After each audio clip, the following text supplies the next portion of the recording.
ब्रह्मा मुरारी स्त्रिपुरांतकारी भानु शशि भूमि सुतो बुधश्च गुरुश्च शुक्र शनि राहु केतव सर्वे ग्रहा शांतिकरा भवन्तु सर्वे ग्रहा शांतिकरा भवन्तु क्रूरा ग्रह शांतिकरा भवन्तु। 14 तारीख मंगलवार का अवसर, द्वादशी तिथि विद्यमान है और इस दिन सूर्य परिवर्तन के लिए जा रहे हैं। ये आपकी राशि के दृष्टिकोण से एक सबसे बड़ा रिलीफ आपको प्राप्त देने का योग बनते दिखाई देते। सूर्य महाराज आपकी राशि में जो परिवर्तन करने का योग बना रहे हैं, ये कहीं ना कहीं आपके लिए एक सबसे श्रेष्ठ इस वक्त जो है ना, सब चीज़ें विमुख हो जाएं, सूर्य आपको बचाने के लिए सूर्य नारायण आपकी राशि में स्वयं नारायण बनकर आ रहे हैं, ऐसा योग आपकी राशि में बनता दिखाई दे रहा है। बैसाखी है सुंदर रूप से और इस मंगलवार के दिन योग बन रहा है और ऐसे में मंगल और सूर्य का एक संबंध विशेष तौर पर स्थापित होता है। मंगल की राशि में जाकर सूर्य उच्च के होते हैं, दोनों अग्नि तत्व की राशि हैं और इस वक्त मंगल को विशेष तौर पर नेगेटिव भाव जो भाव चल रहा है, शनि के साथ फंस गए हैं, बुध वहाँ पर विशेष तौर पर कमज़ोर स्थिति में आ गए हैं, वो कहीं ना कहीं आपकी राशि में जो योग बना रहे हैं उससे आपको रक्षा करने का योग सूर्य दे रहे हैं। नेगेटिव मत सोचना। इस वक्त आपकी राशि में जो योग बनने जा रहा है वो बड़ा विचित्र है, जो ये त्रिग्रही योग बनकर तैयार होने जा रहा है। शुक्र के साथ सूर्य विराजमान हो गए हैं, बुध के साथ मंगल और शनि विराजमान हो गए हैं और जो ग्रहों का योगायोग चंद्रमा के साथ राहु विराजमान है। ये सारे इच्छाधारी योग हैं, जैसा सोचोगे वैसा बन जाओगे। नेगेटिव भाव में, डर के भाव में बैठ गए तो डरते चले जाओगे और फिर सब कुछ खराब होता चला जाएगा। शुभ सोचना शुरू कर दिया तो शुभ होता चला जाएगा। अब देखना आपकी जिम्मे है। हनुमान जी कृपा चाहिए, जैसा हनुमान जी के साथ स्थिति थी, अपनी शक्ति को पहचान नहीं रहे थे, तो आपकी राशि में ऐसा बल इस वक्त आ गया है कि जामवंत आपको जगा रहे हैं और वही समझ लीजिए आपको हम जगाने का प्रयास कर रहे हैं। सुंदरकांड का पाठ कीजिए, वहीं से शुरू होता है, जामवंत के वचन सुहाए सुनिए हनुमंत अति सुख पाए। तो आप कोशिश करें इस दिन सुंदर रूप से भगवान हनुमान जी का सहारा लेने का प्रयास करें। हनुमान जी को यदि सहारा ले लिया ना आपने इस वक्त, तो सूर्य की कृपा आपके लिए अद्भुत हो जाएगी। संबंध है बहुत विशेष हनुमान जी का सूर्य के साथ, वो हम बताएंगे आपको, समझ लीजिए कल्याण होगा। सूर्य ने जो संक्रांति का सुंदर योग बनाया है 14 तारीख को, परिवर्तन करने का योग बनाया है, ये मंगल के साथ एक योग बनाकर तैयार कर रहे हैं। देखिए मंगल के साथ इसलिए कह रहे हैं कि सूर्य का जो परिवर्तन हो रहा है मंगलवार के दिन हो रहा है, मंगल की राशि में हो रहा है और ऐसे में मंगल की राशि में आके ही सूर्य जो है वो विशेष तौर पर उच्च के हो जाते हैं। तो ये बड़ा विशेष संबंध है मंगल का। और क्योंकि मंगल जो है, आप सत्य मान के चलें कि ये सेनापति हैं, अग्नि तत्व के मालिक है, वहीं सूर्य भी राजा है और अग्नि तत्व के मालिक। दोनों की जो प्रकृति है वो सेम है, एक ही तरह सोचते हैं। और जब राजा और जो सेनापति है वो जब एक साथ चले तो क्या होता है कि सब चीज़ें ठीक होने के योग बन जाते हैं। तो आपकी राशि के दृष्टिकोण से आपका जो व्यवस्थाओं का योग है वो हमने आपको समझाने का प्रयास किया। और साथ साथ इन दिनों मंगल के साथ जो शनि का योग बना हुआ है वो बड़ा विचित्र है। सूर्य नारायण है, साक्षात प्रत्यक्ष देवता कहा जाता है भगवान सूर्य को। नित्यपति अपना दर्शन देने के लिए इस धरा पर वो उपस्थित होते हैं और आप चाहें ना चाहें वो सूर्य को प्रत्यक्ष देता। शास्त्र के दृष्टिकोण से कहा जाता है कि प्रातः सूर्य से पहले हर व्यक्ति को उठना चाहिए यदि व्यक्ति सौभाग्यशाली बनना चाहता है। देखिए अब तो सूर्य उच्च के हो गए और इस महीने में सौभाग्य को परिवर्तन करने के लिए शास्त्र कहता है कि सूर्य उदय से पहले उठो। सूर्य आपको ना उठाए, आप सूर्य से पहले उठकर सूर्य को जल, उदित होते सूर्य को जल देने का प्रयास करें, अर्घ देने का प्रयास करें। ये सबसे श्रेष्ठ उपाय है। ये कीर्ति, यश, वृद्धि को योग देने का सबसे बेस्ट मार्ग जो हो सकता है ना, तो इस बात का ध्यान रखने का प्रयास करना। इस महीने में, वैशाख के महीने में आमतौर पर योग बन जाता है और वैशाख का महीना पुण्यों को देने वाला है, माधव मास कहा जाता है। तो कोशिश करें इस मास में अपने सूर्य को बल देने के लिए अवश्य कोशिश करने का प्रयास करो। जैसा शनि खराब चल रहा है इन दिनों, शनि खराब चल रहा है इन दिनों, शनि को ठीक करने के लिए आपको पता है कौन सा मार्ग अपनाना चाहिए। आमतौर पे लोग पता नहीं कौन कौन से मार्ग अपना लेते हैं। तो हमारे दृष्टिकोण से आपके मंगल की राशि में चलते हुए जो शनि को समझाने के लिए इस वक्त आपको हनुमान जी का सहारा लेना चाहिए। सूर्य का और हनुमान जी का एक अद्भुत संबंध है। शायद लोगों को शास्त्र के दृष्टिकोण से उस कथा का ज्ञान नहीं है। सूर्यदेव जो हैं वो हनुमान जी के गुरु माने जाते हैं। जी हाँ, सूर्यदेव हनुमान जी गुरु माने जाते हैं और कहा जाता है कि हनुमान जी ने एक बार शिक्षा लेने के लिए मन में आया शिक्षा किससे ले, तो फिर याद आई, देखा सूर्य को। सूर्य से ज़्यादा बड़ा संसार को देखा हुआ व्यक्ति कौन हो सकता है? दिव्यात्मा है। सूर्य संसार को सबसे ज़्यादा उन्होंने ही सही दिशा प्रदान करी है।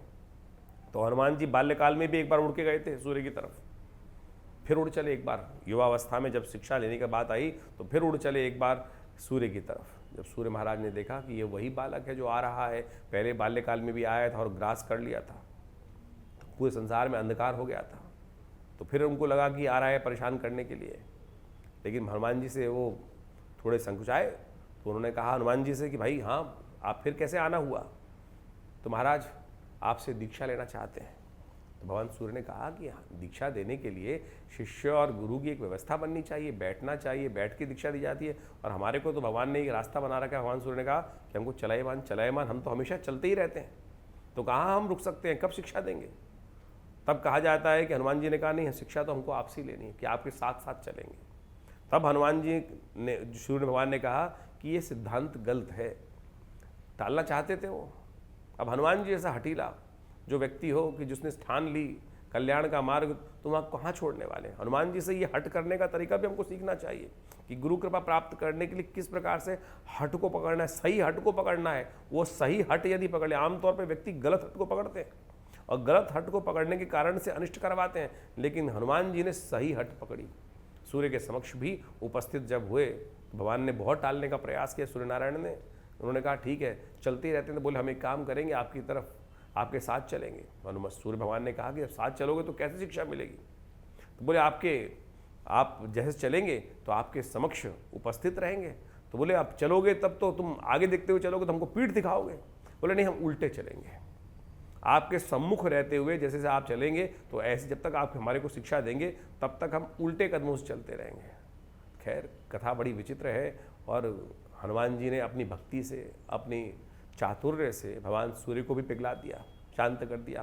तो हनुमान जी को दीक्षा जो मिली, शिक्षा मिली, वो भगवान सूर्य से मिली। तो आप समझे, शनि को ठीक करने के लिए हनुमान जी का आशीर्वाद ही है। तो कोशिश ये करें, हनुमान जी का सानिध्य लेने का प्रयास करें। इन दिनों शनि मंगल का टकराव, सूर्य का ये परिवर्तन जो हो रहा है, तो खास तौर पे एक काम करें कि सूर्य, आप अपने निमित्त हनुमान जी की प्रार्थना से अपने इन ग्रहों को ठीक करने का योग बनाएं। हनुमान चालीसा का पाठ अपने निमित्त करने का प्रयास करें, ये सबसे श्रेष्ठ रहेगा। भगवान सूर्य का आशीर्वाद भी मिलेगा, हनुमान जी का आशीर्वाद मिलेगा। और शनि मंगल बुध की युति जिस प्रकार से चल रही है, सूर्य तो आपका कल्याण करने के लिए योग बना ही रहे हैं।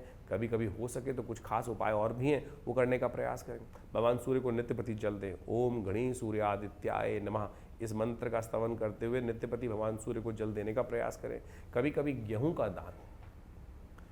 दान विशेष तौर पर बड़ा श्रेष्ठ, सूर्य के कष्टों को दूर करने के लिए कहा जाता है। और शनि मंगल का जब टकराव चल रहा हो तो शरीर के बल के, शरीर के भार के बराबर अन्न दान करने से भी शारीरिक तौर पर कष्ट होने के दूर करने के योग अद्भुत रूप से बन जाते हैं। तो इसको भी करने का आपको प्रयास कर लेना चाहिए, बड़ा सरलतम रूप रहेगा। तो ये आप धारण करने का प्रयास करें। इसके अलावा क्योंकि शनि मंगल का टकराव चल रहा है, तो ऐसे में उस रक्षा कवच प्राप्त करने के लिए एक बहुत सुंदर उपाय शास्त्र में वर्णित है। आप एक काम करें, हनुमान जी का एक रक्षा धागा आमतौर पे हाथ में बांधा जाता है ना, रक्षा कवच के तौर पर, हनुमान जी के सिद्ध मंत्र से सिद्ध करा हुआ ये धागा यदि आप धारण कर लें, जो हमारे विवेकानंद योगाश्रम में मंत्रज्ञों पंडितों के द्वारा विभिन्न रूप से सिद्ध करके ये छोटा सा धागा बनाया जाता है, इसको आप 1 महीने के लिए धारण करने का प्रयास करें। ये हमारे विवेकानंद योगाश्रम में विशेष तौर पर सिद्ध कर बनाया गया है। तो आप इसको आश्रम से मंगा लें, धारण कर लें और देखिएगा कैसे भी जो है मंत्र से सिद्ध होकर ये हनुमान जी का सिद्ध धागा जो आश्रम से आप मंगाएंगे, उसको धारण करेंगे। चाहे छोटे बच्चे गाड़ी चला रहे हैं, कुछ चला रहे हैं, कहीं भागते फिर रहे हैं, और शनि मंगल का इस वक्त जो है व्यवस्थाएं कहीं ना कहीं कष्ट देने के योग बना ही रही हैं, कहीं ना कहीं चोट लगाने के योग बना रही हैं, द्वंद्वात्मक स्थिति उत्पन्न करते दिखाई दे रही हैं।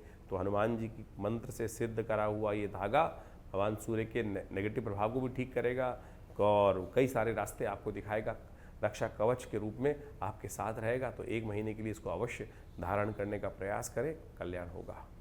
तो इस दिन विशेष तौर पर जो 14 तारीख के दिन संक्रांति का योग बन रहा है, इसके साथ साथ विवेकानंद योगाश्रम में, हमारे सानिध्य में विवेकानंद योगाश्रम में इस दिन सुंदर कांड का पाठ रखा गया है और नवग्रह शांति महायज्ञ रखा गया है। आप सब लोग उस यज्ञ में भाग ले सकते हैं। अपने निमित्त उस यज्ञ में हनुमान चालीसा में, सुंदरकांड में, नवग्रह शांति महायज्ञ में माँ भगवती के सानिध्य में रहते हुए इस समस्त कार्यक्रमों की व्यवस्था रहेगी। आप स्वयं उस कार्यक्रम में बैठकर अपने निमित्त यदि नहीं आ पा रहे हैं तो ब्राह्मणों की सुंदर व्यवस्था आश्रम के द्वारा कर आप लाभ ले सकते हैं माँ भगवती की कृपा से। आप देखिए, ग्रहों की कालगणना अभी हमने आपके समक्ष रखी और इस कालगणना के साथ साथ ग्रहों का परिवर्तन भी आपने समझा कि आपकी राशि के दृष्टिकोण से क्या कुछ प्रभाव पड़ने वाला है। लेकिन एक बात समझें, अनेक अनेक उपाय शास्त्र में वर्णित हैं। विद्वान लोग अपने अपने मतानुसार उसका प्रभाव समझकर जैसा सा अनुभव उनके आया है उसके अनुसार से जातकों को बताने का प्रयास करते हैं। आध्यात्मिक मार्ग भी हो सकते हैं और साथ साथ भौतिक मार्ग भी हो सकते हैं, या नग पहनने के बहुत सारे लोग मार्ग बन लेते हैं और नग पहनने के बहुत सारे फायदे भी हैं। लेकिन यदि सत्य रूप में उसकी वास्तविकता देखी जाए तो ये बहुत बड़ा एक ऐसा विषय है कि इसको अच्छे से अनुसंधान करने की आवश्यकता है। एक अभी बहुत बड़े इंडस्ट्रियलिस्ट थे, उन्होंने एक बहुत बड़े ज्योतिषी जो टीवी पे बहुत ज़्यादा आते हैं, कहा जाता है, उनके पास जाकर विचार विमर्श किया। बहुत महंगा, करीब करीब कहा जाता है कि बहुत अच्छी दक्षिणा भी उनको देकर आए और उन्होंने कुछ नग उनको धारण करा दिए। और जिस दिन से उन्होंने वो नग धारण किए उसके बाद उनकी स्थिति क्या हो गई। ऐसे बहुत सारी घटनाएं हैं। तो आप प्रत्यक्ष रूप से इस बात को समझें कि आपके जीवन में चल क्या रहा है। हमारे जीवन में देखिए, समय है, समय का प्रभाव है, कभी धूप कभी छाँव, कभी लाभ कभी हानि, कभी यश और कभी अपमान। इस प्रकार के योग जीवन काल में बनते रहते हैं और ये सारे के सारे जो बनते हैं आपके कर्मानुसार ही बनते हैं। यदि कर्म व्यक्ति सही रूप से करना शुरू कर दे तो सत्य माने जीवन में कष्ट हो ना। अब कैसे पता लगाएं कि कर्म हमारे द्वारा सही हो रहा है या नहीं हो रहा। देखिए, शास्त्र में कहा गया ना, कई बार हम आपको बोलते हैं अवश्यमेव भोक्तव्यम कृतम कर्म शुभाशुभम। हमने जो कुछ भी कर्म किए हैं उसके कारण से यदि बार बार जीवन में ना चाहते हुए, कौन चाहता है कष्ट आना, लेकिन फिर भी ठीक करना प्रयास लाख कर रहे हैं लेकिन वो हो नहीं रहे, कष्ट समाप्त होने की तरफ ही नहीं है, तो समझ लें कहीं ना कहीं पुण्यों का अकाउंट थोड़ा कम है। यदि आपके घड़े में पुण्यों का जो अकाउंट है, पुण्यों का जो प्रभाव है वो इतना लबालब भरा हुआ है तो थोड़े बहुत कुछ गलत कार्य हो भी जाए तो उससे जीवन में कोई प्रभाव होता नहीं, क्योंकि पुण्यों को। और कई बार क्या होता है कि पुण्यों का अकाउंट इतना खाली हो जाता है कि हाथ टटोलने पर भी, घड़े में हाथ डालने पर भी वो हाथ में आते नहीं हैं। तो इसलिए सीधा सीधा सिद्धांत है, जब जीवन में कष्ट एक के बाद एक आ रहे हों तो समझ लो कि पुण्य का अकाउंट धीरे धीरे कहीं ना कहीं कम हो रहा है, उसको बढ़ाने का प्रयास करें। पुण्य बढ़ाने के बहुत सीधे साधे तरीके हैं, यही नहीं कि बहुत बड़े बड़े पैसे खर्च करके यज्ञ करना है। शास्त्र कहता है मनसा वाचा कर्मणा। देखिए, आपके द्वारा किया गया कर्म अद्भुत रूप से प्रभाव देता है, इस बात को हमें समझना चाहिए। शास्त्र में इसको समझाने के लिए अनेक कथाएं उपस्थित की गई। लोग लगे रहते हैं कभी कुछ और उपाय करने के, कुछ और उपाय करने, विभिन्न टोटकों में फंस जाए। परमात्मा का नाम ही शास्त्र में व्यास जी महाराज ने कहा है, आलोड्य सर्वशास्त्रानि विचारे व पुनः पुनः इदमेकम सुनिष्पन्नम ध्याय नारायण सदा, कि भगवान का स्मरण करना ही एक सबसे बढ़िया कार्य है। उसी को स्मरण करने तो और किसी चीज़ की आवश्यकता ही नहीं है, परमात्मा की कृपा। इसीलिए तो इतनी समस्त कथाओं का, यज्ञों का, मंत्र जप का इतना महात्म शास्त्र में बताया गया। हर रोज़ कोई ना कोई पुण्य आपके जो पर्व है, जैसे इस बैसाख के महीने में कितने सुंदर सुंदर पर्व आ रहे हैं। सुंदर सोच शास्त्र में कहा गया है कि इस मास को माधव मास माना जाता है और माधव मास में कहा जाता है कि भगवान ब्रह्मा ने अपने आप भगवान विष्णु के नाम पर इस मास को रखा है। इस मास में यदि भगवान विष्णु का एक बार भी स्मरण कर लिया जाए तो बहुत से कष्ट दूर हो जाते हैं। तो इसको ठीक करने का तरीका आप समझ लीजिए। जितना ज़्यादा पुण्य हो सकता है वो करने का प्रयास करें। सोम, मंगल, बुध, बृहस्पति, हमारे यहाँ इन समस्त दिनों को कहीं ना कहीं देवताओं के साथ जोड़ दिया गया है। तिथियों को विशेष तौर पर आप देखें तो एक से लेकर आध्यात्मिक मार्ग से देखें तो कहीं ना कहीं कोई देवता के साथ जोड़ी गई है। कारण क्या है? कोई ना कोई उत्सव, 365 दिन कोई ना कोई उत्सव भारतीय संस्कृति में लगा रहता है। ये न केन प्रकारेण आप अध्यात्म की तरफ लगे रहें, और जब अध्यात्म की तरफ लगे रहेंगे, आज ये कल वो परसों ये, तो क्या होगा, कहीं ना कहीं आप जो फालतू के काम संसार में हैं वो आपके द्वारा उनसे हटकर, बेकार के कामों से हटकर कहीं ना कहीं पुण्य कार्य, परमात्मा के स्मरण में वास्तविक मार्ग को आप पकड़ने का मार्ग बना लेंगे, और वो आपके जीवन में कभी बेले कवेले अशुभ समय में वो किया हुआ पुण्य आपको कहीं ना कहीं लाभ देने का मार्ग बना देगा। तो इस सिद्धांत को समझे। हमारे ऋषि मुनि बहुत चतुर थे, बहुत बुद्धिमान थे, और ऐसी व्यवस्था अपनी संतति के लिए करके गए हैं कि वो कहीं ना कहीं करते रहते। लेकिन फिर भी मनुष्य ऐसा माया के भ्रम में फंस जाता है कि सद्मार्ग से भटक कर कहीं ना कहीं अनेक अनेक प्रपंचों में फंस जाता है। तो इसलिए हम समय समय पर जो आपको आमंत्रित करते रहते हैं, कभी ये यज्ञ, कभी वो यज्ञ, कभी ये कथा, कभी सुंदरकांड, कभी हनुमान चालीसा, कभी कुछ और, तो ये सब इसीलिए है कि कहीं ना कहीं आओ, सत्य मार्ग की तरफ चलो, और वो कहीं ना कहीं कब आपके कष्टों को क्षय कर देगा। भारतीय अध्यात्म विज्ञान को यदि आप पढ़ेंगे, देखिए बहुत सारे लोग हमें कमेंट में लिख के भेजते हैं कि महाराज कथा सुनाने से अच्छा तो उपाय बताओ। उपाय तो हर जगह बता ही रहे हैं, हम हर रोज़ बता रहे हैं उपाय, लेकिन उस मार्ग को समझने का प्रयास आपको करना चाहिए कि ज्योतिष का अध्यात्म के साथ एक इंटर कनेक्शन। कुछ अध्यात्म शून्य व्यक्ति हैं, कोट पैंट पहन कर, और जिस प्रकार से लोगों को आज शराब पिला के उपाय बताने का प्रयास करते हैं, मांस खिलाकर उपाय खिलाने का प्रयास करते हैं, तो उससे कुछ भला होने वाला है किसी का? कुछ नहीं होने वाला उससे तो कष्ट के योग ऐसे ही बन जाएंगे जैसे कुछ ना कुछ। भारतीय संस्कृति में इसके ऊपर बहुत सुंदर कथा आई हुई है, उसको आपको समझ लेना चाहिए। हमने पहले बहुत दिन पहले कथा आपके समक्ष रखी थी, आज बहुत काल हो गया है, इसलिए उस कथा को दोबारा समझाने की आवश्यकता है कि जैसे बर्तन को बार बार मांजने से क्या होता है कि वो चमक आ जाती है ना, तो उस कथा के माध्यम से, अध्यात्म के माध्यम से समझने का प्रयास करें। हमारे पुण्य कैसे बढ़ते हैं?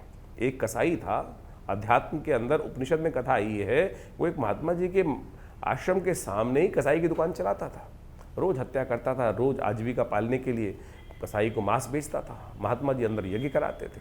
दोनों की मृत्यु एक ही दिन हुई और दोनों यमराज के समक्ष उपस्थित हुए। कहा जाता है कि महाराज जी को पुण्य लोक प्राप्त हुए। महाराज थोड़ी देर रुक गए, उन्होंने देखा कसाई भी मेरे पीछे खड़ा है, चलो इसको भी देखें, इसको क्या गति प्राप्त होती है।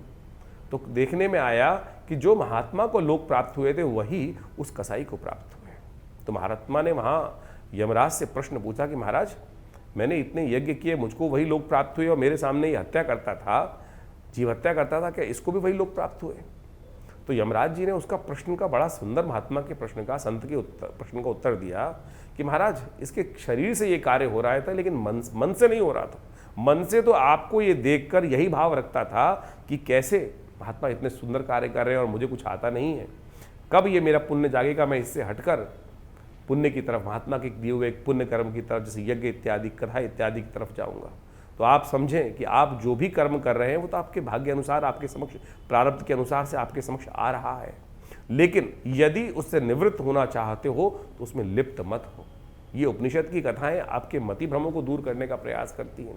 तो इन सब सिद्धांतों को आप समझ के कार्य करने का प्रयास करेंगे तो बहुत अच्छा होगा।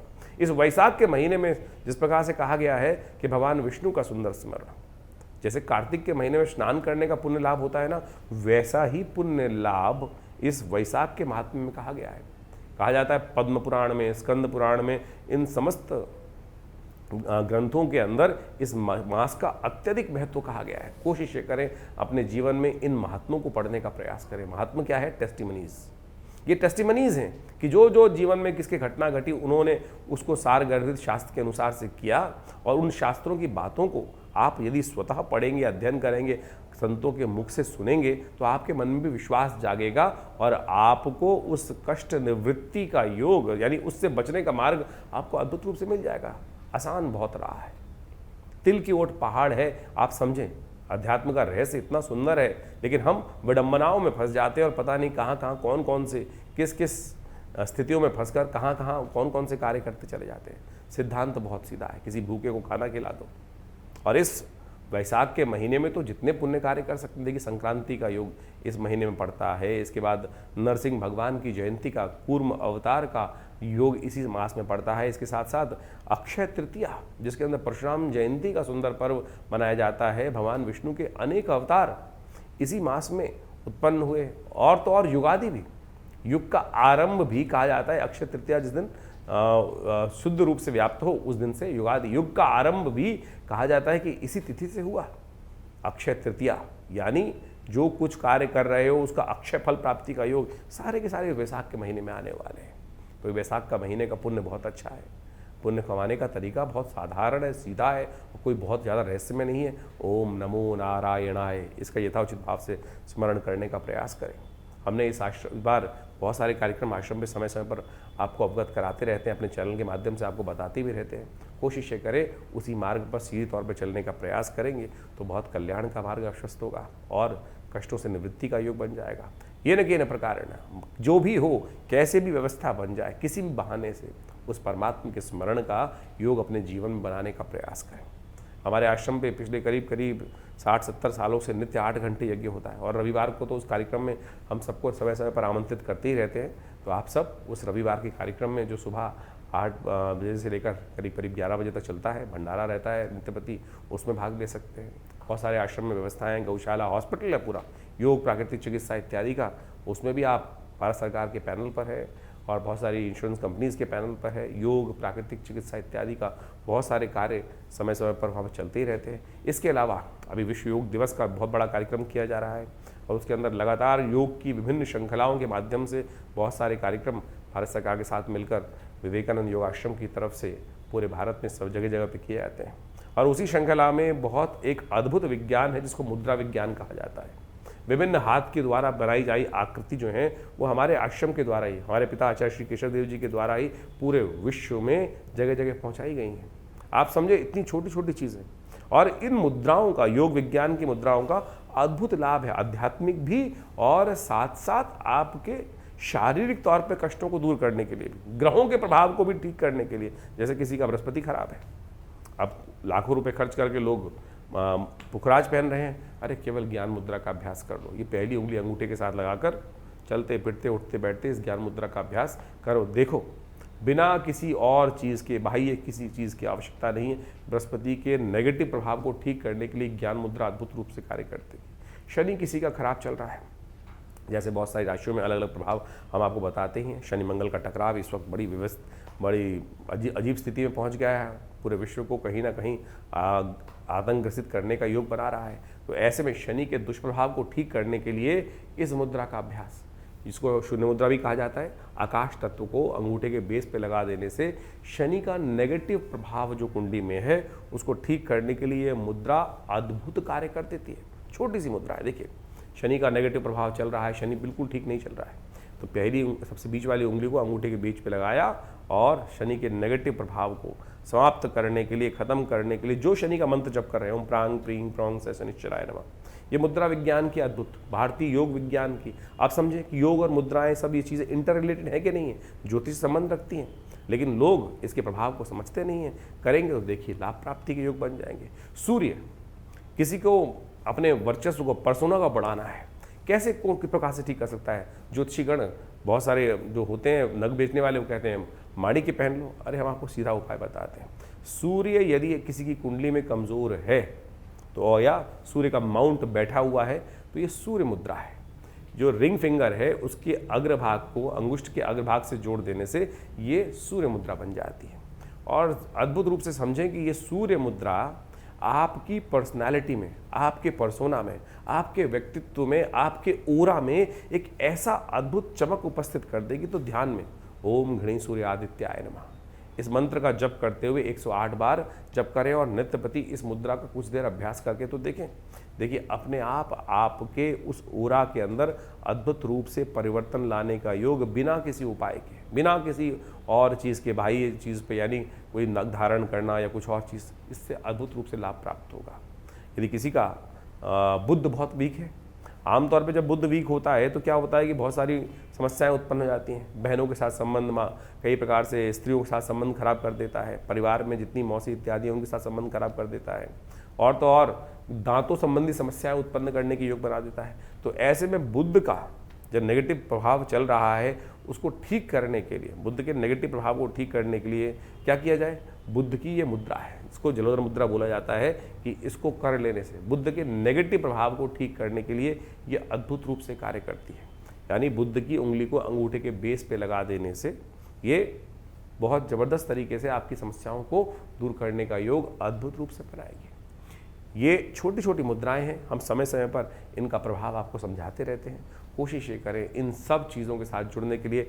हमारे विवेकानंद योगाश्रम की तरफ से बहुत सारी पुस्तकें प्रकाशित की गई हैं, समय समय पर बहुत सारी कॉन्फ्रेंसेस हम करते रहते हैं, और बहुत सारी कथाएं भी समय समय पर, हर मंगलवार को सुंदरकांड का पाठ होता है। और दिल्ली में कहीं ना कहीं मंगलवार शनिवार को हमारे द्वारा कहीं ना कहीं सुंदरकांड के पाठ की व्यवस्था चलती ही रहती है। आप सब सुंदरकांड के पाठ में आपको हमारे एक चैनल के माध्यम से सूचना भी मिल सकती है। आश्रम के जो नंबर्स आपके सामने स्क्रीन पर चल रहे हैं, आपके क्षेत्र में कब रहेगा उसका भी बता दिया जाएगा। विवेकानंद योग आश्रम में तो हर मंगलवार पे सुंदरकांड आमतौर पे होता ही है, हर रोज़ करीब 8 घंटे यज्ञ रहता है और बहुत सारे कार्य समय समय पर रहते हैं। आप उनके साथ जुड़ेंगे तो सही रूप से आध्यात्मिक विकास भी होगा और आपके कष्ट भी दूर होंगे। धन्यवाद, नमस्कार।